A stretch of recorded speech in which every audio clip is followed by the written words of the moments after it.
Hello dear students, स्वागत है एक बार फिर से आपके अपने चैनल डिफेंस ट्यूटर में। तो आज की इस वीडियो में हम बात करने वाले हैं एयरफोर्स, एनडीए, नेवी और कोस्ट गार्ड इन सभी एग्जामिनेशन के रिगार्डिंग आपके जो फिजिक्स पूछे जाते हैं यानी टेक्निकल के लिए। जैसे कि आपको पता है कि एयरफोर्स में आपका जो एक्स ग्रुप होता है वह क्या होता है, हमारा टेक्निकल होता है, जिसमें कि आपका क्लास 12th के लेवल का जो सीबीएसई लेवल का जो फिजिक्स होता है उसको पूछा जाता है। ठीक है। फिर उसी प्रकार से नेवी में जिसमें AA और आपका SSR आता है उसमें आपका एक्स ग्रुप के रिगार्डिंग, जैसे कि यहाँ पे एक्स ग्रुप होते हैं उस प्रकार से SSR में क्या होते हैं, टेक्निकल क्वेश्चंस पूछे जाते हैं। एनडीए में फिजिक्स आपका जो होता है उसमें टेक्निकल होता है, आपको पता होगा। और कोस्ट गार्ड में भी क्या होते हैं, आपके कोस्ट गार्ड जीडी के रिगार्डिंग जो फिजिक्स होते हैं उसमें क्या होते हैं, आपके सेम टू सेम 11th-12th के सीबीएसई लेवल के क्वेश्चंस को पूछे जाते हैं। तो ये तीनों जो होते हैं आपके, ये चारों एग्जामिनेशन होते हैं इनके, जैसे कि एयरफोर्स में एक्स ग्रुप हो गया, नेवी में SSR हो गया और एनडीए में आपका फिजिक्स हो गया और कोस्ट गार्ड में आपका जीडी हो गया, कोस्ट गार्ड जीडी। इन सभी में सेम प्रकार के फिजिक्स होते हैं। सभी का क्या होता है, सिलेबस जो होता है वो भी क्या होता है, सभी का सिलेबस सेम होता है। ठीक है। और साथ ही साथ बात करेंगे तो सभी का जितने भी सिलेबस के साथ साथ जो क्वेश्चंस का लेवल होता है वो भी क्या होते हैं, आगे पीछे थोड़ा सा लगभग मैच करते रहते हैं। ठीक है। ऐसा नहीं है कि किसी में बहुत ज़्यादा टफ, किसी में बहुत ज़्यादा ईजी होता है। ऐसा होता है कि आपका एनडीए में थ्योरेटिकल क्वेश्चन भी होते हैं और न्यूमेरिकल भी होते हैं। कोस्ट गार्ड के फिजिक्स थोड़ा सा अच्छे होते हैं, एनडीए के फिजिक्स भी अच्छे होते हैं, फिर बाद में नेवी और फिर बाद में देन आपका एयरफोर्स आता है। तो आपको कह सकते हैं कि सभी का अगर आप कंसेप्ट अच्छे से सीख के रखिएगा, सभी का फार्मूला अच्छे से आपको याद रहेगा, तो आप कह सकते हैं कि अगर एयरफोर्स की बात करें तो आपका जितना यहाँ पे हम आपको सारे चैप्टर्स को पढ़ाएंगे अगर उतना भी आपको पता रहेगा तो आप 25 में से कम 18 से 20 क्वेश्चन आप इजीली बना पाइएगा। क्योंकि इनमें क्या होते हैं, आपके फार्मूला क्या होते हैं, साथ ही साथ फार्मूला के साथ साथ आपके न्यूमेरिकल होते हैं तो वो आप बना पाइएगा। फिर कुछ आपके ऐसे भी क्वेश्चन होते हैं जिसमें क्या होता है, फार्मूला के आधार पर ही उसको थ्योरेटिकली बनाया गया होता है। ठीक है। जिसमें कि आपका इन्वर्सली प्रोपोर्शनल, डायरेक्टली प्रोपोर्शनल, इस प्रकार से भी क्वेश्चन दिए जाते हैं। तो इतना आपका कवर हो जाएगा। तो आप सिंपली कहें तो सारे फिजिक्स के जितने भी लेक्चर आपको यहाँ पे दिए जाएंगे, सारे लेक्चर्स को ध्यानपूर्वक देखिएगा और वीडियो बहुत ही छोटा बनाया जाएगा ताकि क्या हो, आपको बर्डन ना हो। ठीक है। जैसे एक ही टॉपिक हमने उठाया, जैसे प्रोजेक्टाइल मोशन में जितने कंडीशन, जितने भी प्रकार के प्रोजेक्टाइल मोशन हो सकते हैं उन सभी को कवर किया जाएगा, लेकिन एक वीडियोज़ में नहीं, आपको वीडियोज़ अलग अलग होंगे, छोटा छोटा वीडियोज़ होगा। चलिए बढ़ते हैं आगे की ओर। हम यहाँ पे स्टार्ट करने वाले हैं अपने प्रोजेक्टाइल मोशन का केस 1 का। केस 1 में यहाँ पे बताया जा रहा है, जैसे कि आप देख सकते हैं कि केस 1 में यहाँ पे दिया जा रहा है कि projectile eight an angle theta above horizontal. ठीक है। Projectile eight an angle theta above horizontal कहने का मतलब ऐसा प्रोजेक्टाइल जो कि क्या हो, थीटा एंगल पे गया हो और कहाँ से, हॉरिजॉन्टल से। जैसे कि आपको पता है कि ये हमारा वर्टिकल एक्सिस हो गया और ये हमारा हॉरिजॉन्टल एक्सिस हो गया। तो वर्टिकल एक्सिस और हॉरिजॉन्टल एक्सिस हो गया, तो हॉरिजॉन्टल से क्या है, थीटा। तो देख सकते हैं यही हमारा हॉरिजॉन्टल एक्सिस है, इससे थीटा क्या हो गया, हमारा यह हो गया। ठीक है। तो हॉरिजॉन्टल से थीटा हो गया। इसका आपको पीडीएफ जो होगा, इसका पीडीएफ आपको टेलीग्राम चैनल पे मिल जाएगा, लिंक डिस्क्रिप्शन में दे दिया गया है। ठीक है। टेलीग्राम पे मिल जाएगा, लिंक कहाँ पे है, डिस्क्रिप्शन में मिल जाएगा आपको। ठीक है। तो वहाँ पे आप उसको ज्वाइन कर लीजिएगा। टेलीग्राम में ऑफिशियल के चैनल होंगे, ऑफिशियल चैनल को आप ज्वाइन कर लीजिएगा, वहीं पे आपको लिंक प्रोवाइड करवा देंगे। ठीक है। चलिए, तो यहाँ पे आपका बात हो गया पीडीएफ का। अब हम बात कर रहे थे कि प्रोजेक्टाइल मोशन जहाँ पे क्या हो, हॉरिजॉन्टल से थीटा डिग्री बना रहा हो। तो जैसे कि ये देख सकते हैं प्रोजेक्टाइल हमारा जा रहा है यू वेलोसिटी से और कितना है, थीटा डिग्री पे। ठीक है। तो यही इसके बारे में कहा जा रहा है। तो केस 1 हमारा यह बताएगा। आगे आने वाले समय में और भी अलग अलग केसेस होंगे जिसमें हम आपको अलग अलग प्रकार के चीज़ों को बताएंगे। यहाँ पे हमारा देखिए, सबसे पहले प्रोजेक्टाइल आपको पता होना चाहिए। प्रोजेक्टाइल क्या होता है कि किसी भी वस्तु को किसी पर्टिकुलर एंगल से क्या करना, उछाल कर फेंकना, वो क्या होता है, हमारा प्रोजेक्टाइल होता है। और जो प्रोजेक्टाइल जिस पाथ को फॉलो करता है उस पाथ को क्या कहते हैं, ट्रेजेक्ट्री। देखिए, प्रोजेक्टाइल जिस पाथ को फॉलो करता है उस पाथ को हम क्या कहते हैं, ट्रेजेक्ट्री कहते हैं। क्या कहते हैं, ट्रेजेक्ट्री कहते हैं। साथ ही साथ आपको यहाँ पे हम इक्वेशन और ट्रेजेक्ट्री बताएंगे। उससे पहले आपको बता दें कि अच्छा चलिए उसी समय आपको बताएंगे, ज़्यादा आपके लिए बेहतर रहेगा। तो आपको क्या समझ में आया कि प्रोजेक्टाइल क्या होता है और प्रोजेक्टाइल जिस पाथ को फॉलो करता है वो क्या होता है, आपका ट्रेजेक्ट्री होता है। प्रोजेक्टाइल का जो मैक्सिमम पॉइंट होता है, यानी मैक्सिमम हाईएस्ट पॉइंट जो ऑफ प्रोजेक्टाइल जो होता है वो आपका क्या होता है, यहाँ पे यह पी होता है, जहाँ पे क्या होता है, सबसे मैक्सिमम पॉइंट होता है और वहाँ पे सिर्फ उसके पास हॉरिजॉन्टल वेलोसिटी बचता है। याद रखिएगा कि किसी भी प्रोजेक्टाइल में मैक्सिमम पॉइंट पे क्या होता है, उसके पास सिर्फ एक वेलोसिटी बचता है, यह क्या है, आपका हॉरिजॉन्टल वेलोसिटी होता है। ठीक है। चलिए आगे बात करते हैं यहाँ पे कि equation of path followed by the projectile in projectile motion. ठीक है। जो हमारा प्रोजेक्टाइल जो इस पाथ को फॉलो करता है उस पाथ का इक्वेशन क्या होगा, यानी कहने का मतलब है कि ये जो ट्रेजेक्ट्री है, यानी जिस पाथ से ये गया है प्रोजेक्टाइल हमारा, इस पाथ का इक्वेशन क्या होगा, यानी इक्वेशन ऑफ ट्रेजेक्ट्री आपसे पूछा जा रहा है। अगर हम इस पाथ को, यानी ये जो हमारा है, इसको हम दूसरे तरीके से समझे तो ये हमारा एक प्रकार से क्या है, इक्वेशन ऑफ ट्रेजेक्ट्री है। क्या है बताइए, ये हमारा एक प्रकार से इक्वेशन ऑफ ट्रेजेक्ट्री है। तो यहाँ पे लिखते हैं हम equation of path followed by projectile in projectile motion. इसको हम इक्वेशन ऑफ ट्रेजेक्ट्री के नाम से भी जानते हैं। ठीक है। इक्वेशन ऑफ ट्रेजेक्ट्री, इसका इक्वेशन क्या होता है, तो इसका इक्वेशन होता है, आपको यहाँ पे लिख दिखा देते हैं, आप इसको याद रखिएगा। सिंपल ये होता है आपका y इक्वल टू, देखिए ये कैसे प्रूफ होता है उसको आपको जानने की जरूरत नहीं है, क्योंकि यहाँ पे आपको पूरी कह सकते हैं कि थ्योरेटिकल क्वेश्चन पूछा नहीं जा रहा है, आपका एकेडमिक का यानी 11th-12th का एकेडमिक का एग्जाम चल नहीं रहा है। तो आपको सिंपल याद रखना फॉर्मूला, समझ रहे हैं।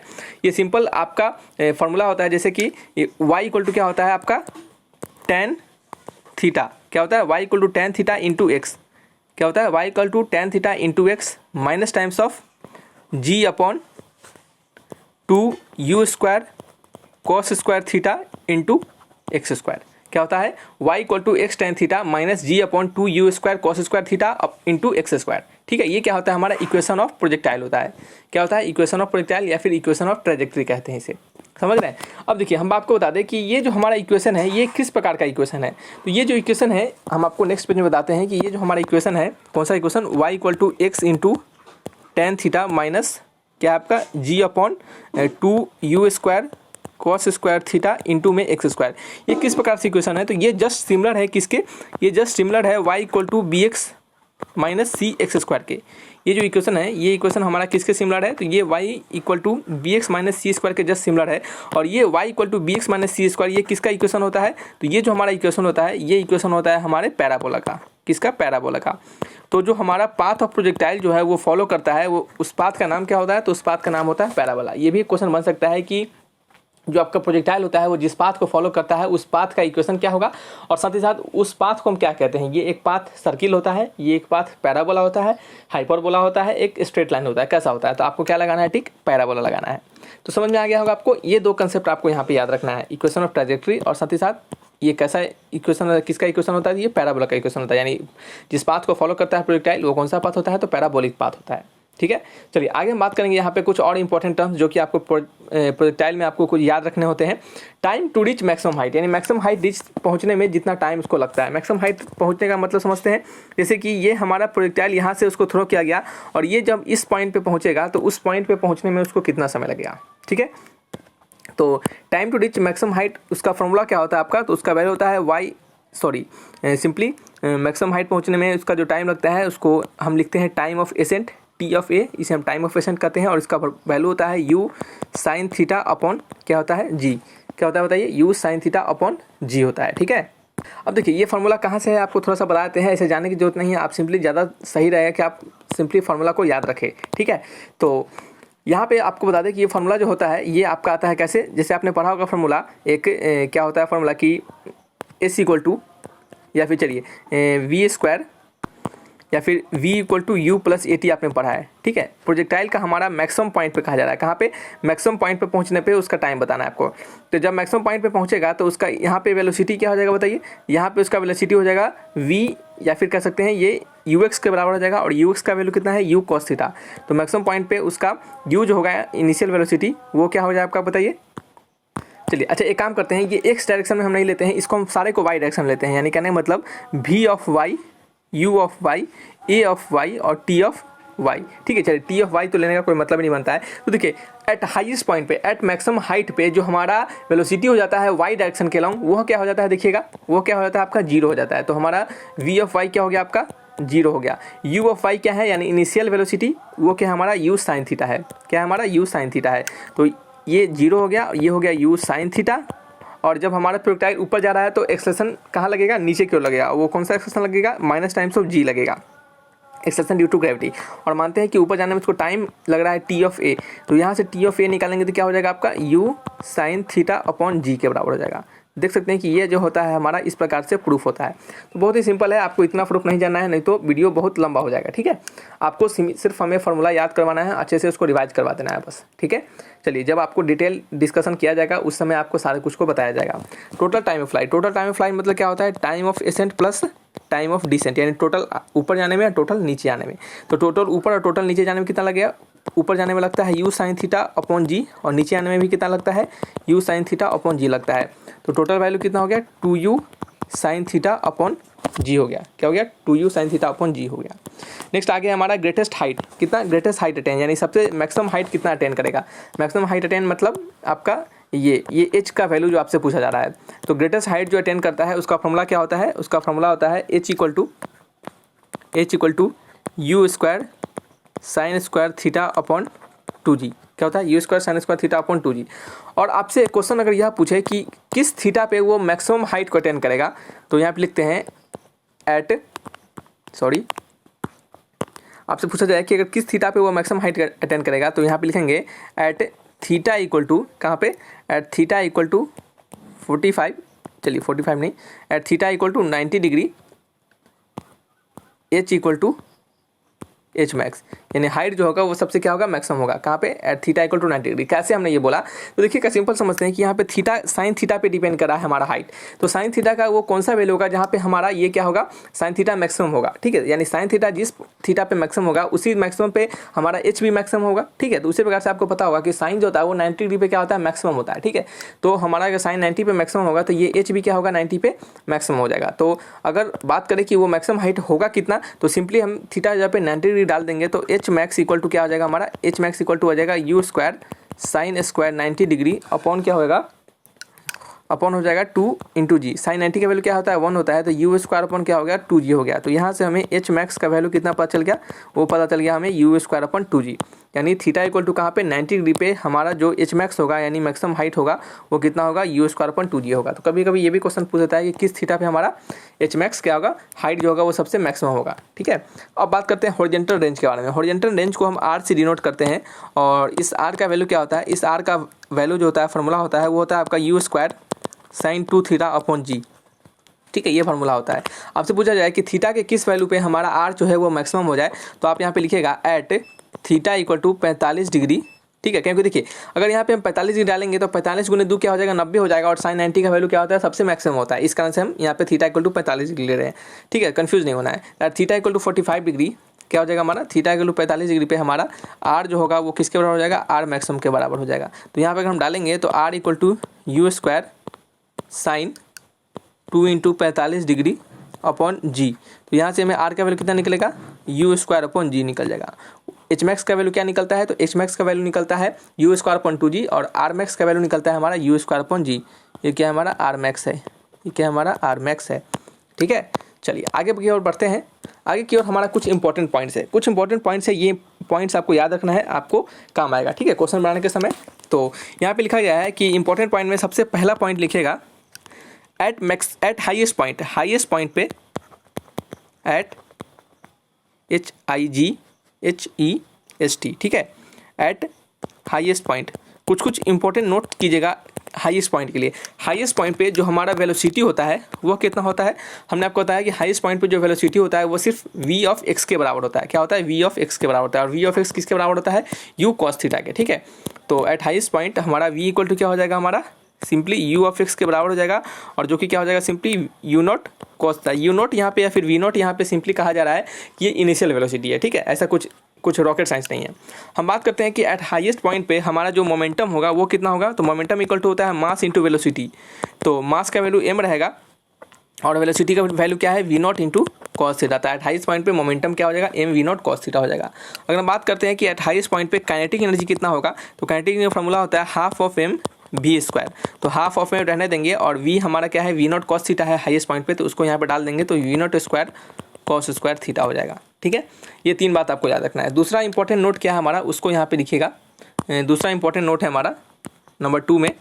नंबर 2 में जो हमारा इंपॉर्टेंट नोट है उसमें आपको बताया जाएगा कि अगर बात करते हैं कि किसी भी x डिस्प्लेसमेंट पे क्या होगा, किसी भी जैसे कि x डायरेक्शन में अगर t टाइम के बाद अगर आपसे क्या पूछा जाए? डिस्प्लेसमेंट पूछा जाए, तो आप क्या बताएंगे? यहाँ पे लिखते हैं डिस्प्लेसमेंट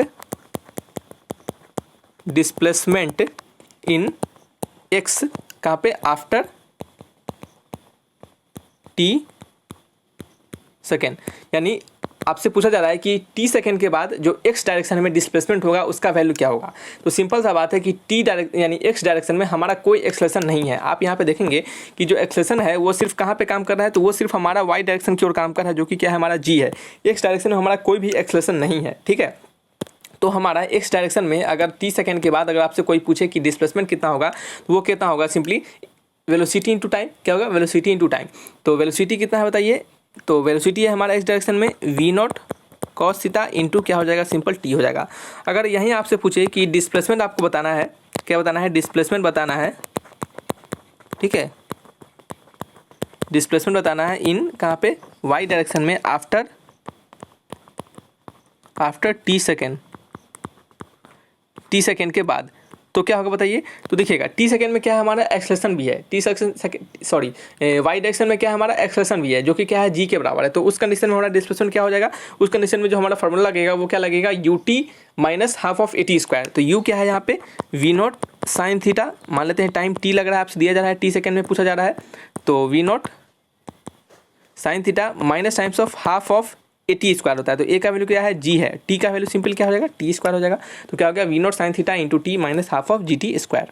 ठीक है, चलिए आगे हम बात करते हैं कुछ और इंपॉर्टेंट पॉइंट्स के बारे में। चलिए यहाँ पे लिखिएगा नंबर 4 में जो हमारा होगा ये आपके लिए बहुत ही इंपॉर्टेंट है। यहाँ पे लिखिएगा कि एंगुलर मोमेंटम क्या होगा, एंगुलर मोमेंटम। देखिए वहाँ पे हमने एट हाईएस्ट पॉइंट पे क्या निकालना सिखाया था आपको, सिंपली मोमेंटम सिखाया था, ये लीनियर मोमेंटम था। ये एंगुलर मोमेंटम है कहाँ पे, angular momentum about point of projection, यानी पॉइंट ऑफ प्रोजेक्शन से आपको क्या निकालना है, एंगुलर मोमेंटम बताना है। कहाँ पे, पॉइंट ऑफ प्रोजेक्शन के अबाउट आपको एंगुलर मोमेंटम बताना है। तो एंगुलर मोमेंटम को क्या दिखाते हैं, एल से डिनोट करते हैं और इसका फॉर्मूला क्या होता है एम वी आर, क्या होता है एम वी आर। तो मास रह जाएगा और वी क्या रहेगा वहाँ पे, कहाँ पे पॉइंट ऑफ प्रोजेक्शन से आपको बताना है। जैसे कि आपको एंगुलर मोमेंटम बताना है, अगर इस पॉइंट से इस पॉइंट पे आपको पॉइंट ऑफ पोजीशन आपको बताना है कि एंगुलर मोमेंटम यहाँ पे क्या होगा। तो इस वहाँ पे वेलोसिटी क्या है हमारा वी नॉट है, क्या है आपका सॉरी वी एक्स है। वी एक्स का वैल्यू कितना है आपका, वी एक्स का वैल्यू है यू इंटू कॉस थीटा, क्या है यू इंटू कॉस थीटा है। और हाइट कितना है यहाँ पे एच हाइट है। तो यहाँ से हमारा जो एंगुलर मोमेंटम हो जाता है वो कितना हो जाता है, l equal to m into v naught into cos theta into में क्या हो जाएगा आपका एच हो जाएगा, इंटू में क्या हो जाएगा आपका एच हो जाएगा। ठीक है, चलिए हम बात करते हैं फिर नंबर 5 पॉइंट का। 5 पॉइंट में लिखा जा रहा है, अगर आपसे पूछा जाए कि आपको थीटा पे क्या होता है, थीटा पे और 90 माइनस थीटा पे अगर आपका आर का रिलेशन बताया जाए तो वो क्या होगा। तो याद रखिएगा कि कहाँ पे at theta and 90 minus theta, क्या लिखेंगे at theta and 90 minus theta. अगर आपसे आर थीटा का वैल्यू पूछा जाए और कहाँ पूछा जाए आर 90 माइनस थीटा का वैल्यू पूछा जाए, तो इन दोनों के लिए क्या होते हैं आपके सेम होते हैं। इन दोनों के लिए क्या होते हैं, आर थीटा के लिए और आर 90 माइनस थीटा के लिए दोनों का वैल्यू क्या होता है, सेम होता है। कैसे एक बार देख लेते हैं यहाँ पे। चलिए थीटा का वैल्यू क्या है बताइए तो एक बार, सॉरी आर का वैल्यू क्या होता है। आर का फॉर्मूला होता है आपका simple u square sine 2 theta upon g होता है। अगर हम बात करते हैं ये थीटा के लिए है और ये क्या है हमारा, ये हमारा है 90 माइनस थीटा के लिए बात करते हैं अगर हम आर का वैल्यू, तो वो क्या हो जाएगा हमारा you square sine 2 times of 90 degree minus theta upon क्या होता है आपका जी हो जाएगा। ठीक है, आगे की ओर बढ़ते हैं और यहाँ पे आपको बताते हैं कि R 90 degree minus theta equal to क्या हो जाएगा हमारा। देखिए यू स्क्वायर तो यू स्क्वायर आ जाएगा अपॉन जी बाहर आ जाएगा, यू स्क्वायर अपॉन जी बाहर आ गया। देखिए साइन 90 माइनस थीटा और 2 टाइम्स है, तो काम करते हैं इसको साइन 180 डिग्री माइनस 2 थीटा कर देते हैं। तो साइन 180 माइनस थीटा क्या होता है, तो साइन 180 माइनस थीटा आपका चला जाएगा किसमें, सेकेंड क्वाड्रेंट में। और साइन 180 माइनस थीटा का वैल्यू क्या हो जाएगा सिंपल आपका, ये आपका साइन थीटा ही आ जाएगा। तो यू स्क्वायर क्या हो गया अपॉन जी इंटू में साइन 2 थीटा, और ये किसके बराबर है, ये हमारा आर थीटा के बराबर है। तो यहाँ से आपको पता चलता है कि आर 90 माइनस थीटा जो होगा वो बराबर होगा आर थीटा के, क्या होगा आर थीटा के बराबर होगा। यानी कहने का मतलब अगर आपका थीटा इक्वल टू, जैसे एग्जाम्पल समझिएगा, अगर आपसे थीटा इक्वल टू पूछा जाए, मान लेते हैं थीटा इक्वल टू आपको 60 डिग्री दिया जाए और आपसे पूछा जाए कि at theta equal to 60 degree और आपसे और किसी अदर थीटा के लिए हमारा आर का वैल्यू सेम होगा। यानी कहने का मतलब है कि अगर थीटा इक्वल टू 60 डिग्री रहे और थीटा इक्वल टू क्या रहा है 90 माइनस 60 डिग्री रहे, यानी 30 डिग्री रहे, इन दोनों कंडीशन में हमारा जो आर का वैल्यू होगा वो क्या होगा, सेम होगा। यानी कहने का मतलब आर 60 डिग्री इक्वल होगा किसके, आर 30 डिग्री पे, यानी इन दोनों थीटा पे हमारा आर का वैल्यू क्या होगा, सेम होगा। ठीक है, ये हमारा क्या है 5th पॉइंट बताता है हमें। हम आगे बात करते हैं कुछ इंपॉर्टेंट पॉइंट एक और है हमारा, चलिए यहाँ पर हटाते हैं। चलिए यहाँ पे क्या हमारा एक और पॉइंट है, उसको लिखिएगा यहाँ पे नंबर 6 पॉइंट में, कि अगर बात करते हैं कि मैक्सिमम हाइट, उसी प्रकार से जैसे कि हमने आर के बारे में बात किया उसी प्रकार से हम बात करेंगे मैक्सिमम हाइट के रिगार्डिंग। तो यहाँ पे लिखते हैं कि at theta and 90 degree minus theta पे हमारा जो h theta upon h 90 minus theta का जो वैल्यू होगा वो क्या होता है आपका, वो होता है tan स्क्वायर थीटा अपॉन 1, क्या होता है tan स्क्वायर थीटा अपॉन 1 के बराबर होता है। ठीक है, तो ये आपको याद रखना है। कैसे, अगर इसको प्रूफ करना चाहे तो तब भी आप प्रूफ कर सकते हैं। कैसे, एक बार प्रूफ करके दिखा देते हैं आपको। एच थीटा इक्वल टू क्या वैल्यू होता है, तो एच थीटा इक्वल टू होता है हमारा you square sine square theta upon 2g। अगर हम बात करते हैं एच 90 डिग्री माइनस थीटा के बारे में, तो इसका फॉर्मूला क्या हो जाएगा, u square sign 90 degree minus theta का होल स्क्वायर, ठीक है, अपॉन 2g। तो साइन 90 माइनस थीटा क्या होता है, साइन 90 माइनस थीटा क्या होता है आपका कॉस थीटा होता है। तो यू स्क्वायर आपका हो जाएगा cos square theta upon 2g। हमें क्या निकालना है, हमें इन दोनों में निकालना है आपका ये रेशियो निकालना है, ठीक है। तो चलिए निकालते हैं रेशियो। इसका रेशियो क्या निकालते हैं, इसका रेशियो निकालते हैं। तो इसका रेशियो होगा आपका simple h theta upon h 90 degree minus theta equal to h theta का वैल्यू हो जाएगा u square sine square theta upon 2g, और एच 90 माइनस थीटा का वैल्यू क्या होगा u square cos square theta upon 2g, यानी ऊपर चला जाएगा 2g, ये 2g से 2g कट जाएगा, यू स्क्वायर से यू स्क्वायर कट जाएगा, और sign square theta upon cos square theta क्या हो जाएगा tan स्क्वायर थीटा हो जाएगा, अपॉन क्या हो जाएगा नीचे 1 हो जाएगा। तो यहाँ से हमें क्या पता चला, h theta upon 90 minus theta equal to tan square theta upon 1, ठीक है। ये क्या हो गया हमारा, इसका फॉर्मूला हो गया एच थीटा और एच 90 माइनस थीटा के बीच का रिलेशन हो गया। तो इस प्रकार से क्या निकाल सकते हैं, ये क्वेश्चन आप समझ सकते हैं। इस पे जो भी क्वेश्चन बनेगा आपको अब प्रॉब्लम नहीं होगा आगे, ठीक है। बहुत ही कह सकते हैं एकदम बेसिक से कंसेप्ट हमने आपको सिखाया है। ये सभी कंसेप्ट, ये सभी फॉर्मूला आपको एग्जामिनेशन में काम आएंगे, बिल्कुल काम आएंगे, ठीक है। तो चलिए रखते हैं इस वीडियो को यहीं पे, मिलेंगे नेक्स्ट वीडियोज़ में। आने वाले समय में और भी बचे हुए कुछ केसेस हैं उसको हम डील करेंगे, ठीक है। तो रखते हैं इस वीडियो को। Thanks for watching my video, तब तक के लिए बाय बाय।